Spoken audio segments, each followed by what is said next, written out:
Detroit spoken word artist Jamii Tata fell in love with writing and poetry when he learned it was a great way to express his feelings. Now he's giving back by educating young people on the power of language. Detroit Performs has his story.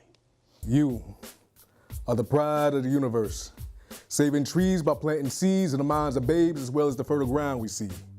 Words are keys to communication.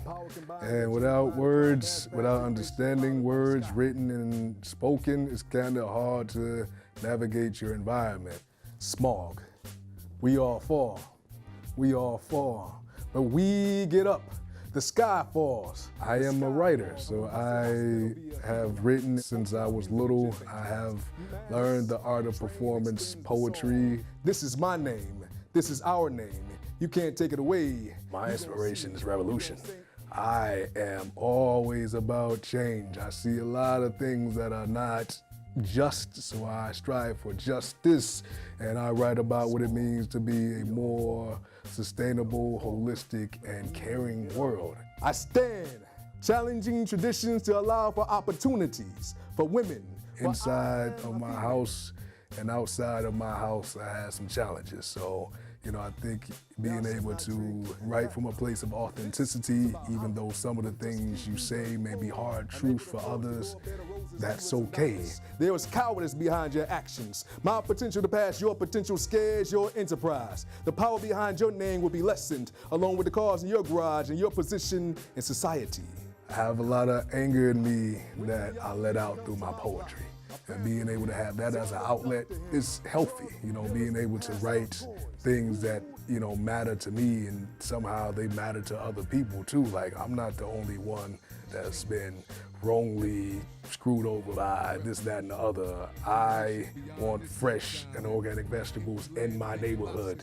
I don't have that in the grocery stores, even outside of my neighborhood. That's an injustice. Why can't our kids have education? That's an injustice. Being able to talk about those things are like where my art, where my writing and my performance comes from.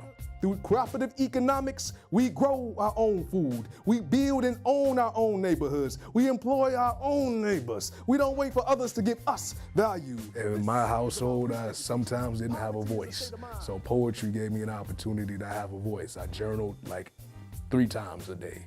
It saved my life many days. It, made me really able to think about where I wanted to be and that I wanted to be here on earth, continuing the work of sharing what it means to be a creator. It's one thing to do work, but if you do work that affirms your life, you'll do it forever. The train is an extension. The train extends the song. This is my name. This is our name. You can't take it away. I went to Detroit Public Schools. I went to King High School. Love King, love everything that I learned, love the people. But my educational journey was tumultuous, and I think I survived because of the support that I received supplementally outside of the school system. In 2005, one of the things that was dismaying to me was the systematic closing of schools. I thought they deserved more. I thought they deserved better, and it shouldn't start tomorrow, it should start today. All right, next word is what?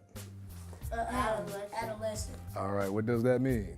I founded No Allegiance Nation with the goal of building a nation of knowledge seekers, and we do that through consciousness raising and literacy attainment. So there's 3 pillars to our nation building work. So we have our basic literacy that we do through poetry and entrepreneurship. So we teach kids how to, write for themselves, basically affirming and creating self-worth. The second pillar is sort of our advanced literacy that we do through broadcast journalism. So I'm a community radio DJ, and I teach the young people about community radio DJing. So we are excited to kind of have our own mechanism to broadcast stories of Detroiters and Detroiters in Detroit neighborhoods and those voices that are marginalized like the young people. And then sort of the last pillar is survival literacy. We do that through agriculture and agrarianism. So we teach about land justice, we teach about food sovereignty, we teach about growing your own to feed yourself. I have 3 gardens that I grow at. We have a market, a community, and we have a healing butterfly garden that we manage. So we are going to add words to a circle. They can either be your words or they can be words from the dictionary. Every Tuesday and Friday, we have the Illuminate Literacy Entrepreneur classes. The young people are being introduced to a dictionary. They have words of the day, and every day they come in, there's usually 2 or 3 words on the board, and they get a chance to write the definition, learn a part of speech, use it in a sentence, and use it in alliteration. Active, attack, and asset. I think it's basic skills that, everybody thinks they know, and the young people kind of support each other and just reaffirming that you don't have to know everything. And also, too, we're growing together. So just because you don't know this now don't mean you can't learn it and know it tomorrow. Resilience means self-determination. Beautiful. I think, the young people respect each other's space, and as artists, they're respecting the artist process of each of the young people that are in the room, but also they share their work so they can, share their alliterations, which sometimes be amazing. So they give the other students access to words that they didn't have access to. So they're building each other's vocabulary. And I kept falling, and I got up because I was resilient. Ooh, nice. In each class, we learn vocabulary, we write, and we go over performance techniques. And this evening, they're creating poems around being active, whatever that means to them. I've been running ever since Sunset stopped selling Hope and started selling CDs to my shoppers. They call it lyrical healing. He's a good teacher because sometimes he comes up with these ideas of writing that you would have never thought of. And here and there, he'll push you depending on what it is. And it'll make you better in doing poetry. Activate in 5, 4, 3, 2. It's time to make an impact, emphasizing the fact that change needs to happen, to not sit down and push back.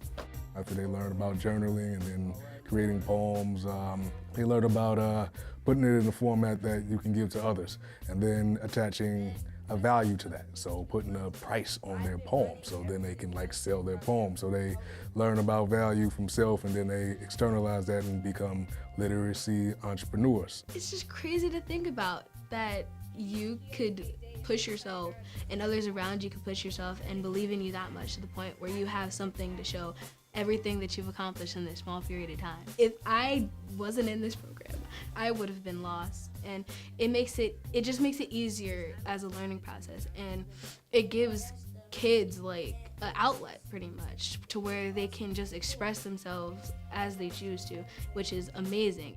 The heart of my culture needs healing, but you can't heal an open wound when shots are constantly fired through. Being able to, create power and agency in young people and adults to tell their own stories and to create their own narratives through the power of language is why we do what we do. My music degraded into some mess of jumbled words, but my liberty is still in need of liberation. Thank you.